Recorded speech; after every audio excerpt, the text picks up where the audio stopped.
ನಮ್ಮ ಭಾರತದ ಒಬ್ಬ ಅಪ್ರತಿಮೆ ನಾಯಕಿ,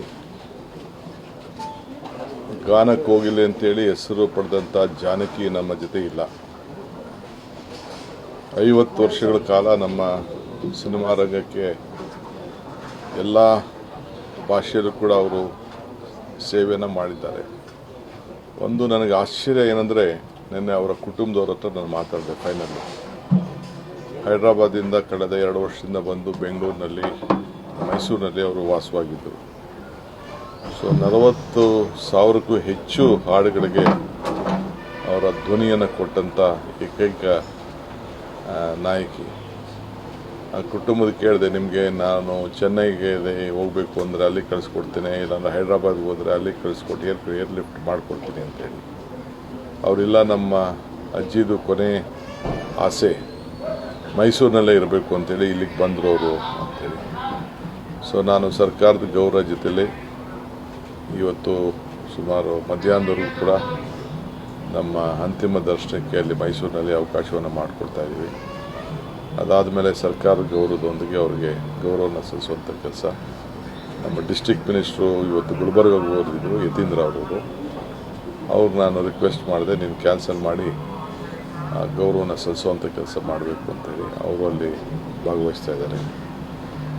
ಸೊ ಇವತ್ತು 4 ಬಾರಿ ಅವರು ರಾಷ್ಟ್ರ ಪ್ರಶಸ್ತಿಯನ್ನು ಪಡೆದದ್ದನ್ನು ಇತಿಹಾಸ ಪುಟಕ್ಕೆ ಸೇರಿದೆ. ಸೊ 33 ಬಾರಿ ವಿವಿಧ ಪ್ರಶಸ್ತಿಗಳನ್ನು ಅನೇಕ ರಾಜ್ಯಗಳು ಇವತ್ತು ಅವರಿಗೆ ನೀಡಿದೆ.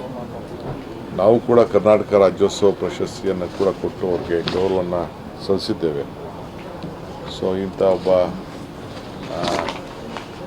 ಗಾಯಕಿ ಜಾನಕಿಯವರು ಬಹಳ ಸರಳ ಜೀವಿ. ಯಾವುದು ಕೂಡ ಅವರು ಲತಾ ಮಂಗೇಶ್ಕರ್ ಯಾವ ರೀತಿ ಅವರ ಸರಳತೆಯನ್ನು ಕಾಪಾಡ್ಕೊಂಡು ಬಂದರು, ಆ ರೀತಿ. ಸೊ ನಮ್ಮ ಭಾಷೆ ಮೇಲೆ, ನಮ್ಮ ನೆಲದ ಮೇಲೆ, ಮೈಸೂರು ಮೇಲೆ ಅವರು ಕೊನೆಯ ಉಸಿರಿನಲ್ಲಿ ಇಟ್ಟಂಥ ಪ್ರೀತಿ ಇದೆಯಲ್ಲ, ನಮಗೆಲ್ಲರೂ ಕೂಡ ಅತಿ ಹೆಚ್ಚು ಗೌರವನ ತಂದಿದೆ. ಸೊ ಅವರು ಮೊದಲನೇ ಹಾಡು ಮತ್ತು ಕೊನೆ ಹಾಡು ಹಾಡಿದ್ದು ಮೈಸೂರಿನಲ್ಲೇ. ಅದು ಕೂಡ ಭಾಳ ವಿಶೇಷವಾದಂಥ ವಿಚಾರ. ಸೊ ಅದರಿಂದ ಅವರ ಪ್ರೀತಿಗೆ ಗೌರವ ಕೊಟ್ಟು ನಾನು ನಮ್ಮ ಜಿಲ್ಲಾಡಳಿತಕ್ಕೆ ಏನು ಮಾರ್ಗದರ್ಶನ ಕೊಡಬೇಕು, ಅವ್ರಿಗೆ ಯಾವ ರೀತಿ ಅಂತಿಮ ಗೌರವನ ಸಲ್ಲಿಸಬೇಕು, ಅವ್ರ ಕೆಲಸವನ್ನು ಮಾಡ್ತೇವೆ. ಮುಂದಿನ ದಿನದಲ್ಲಿ ಆ ಚಿತ್ರರಂಗದವ್ರ ಹತ್ರ ಚರ್ಚೆ ಮಾಡ್ತೇನೆ. ಏನು ಅವ್ರಿಗೆ ಯಾವ ರೀತಿ ಅವರ ಹೆಸರು ಅಜಾಮರವಾಗಿ ನಿಂತ್ಕೊಳ್ಳಿಕ್ಕೆ ಏನು ಮಾಡಲಿಕ್ಕೆ ಸಾಧ್ಯನೋ ಅದ್ರ ಬಗ್ಗೆ ತೀರ್ಮಾನವನ್ನು ಮಾಡ್ತೇನೆ.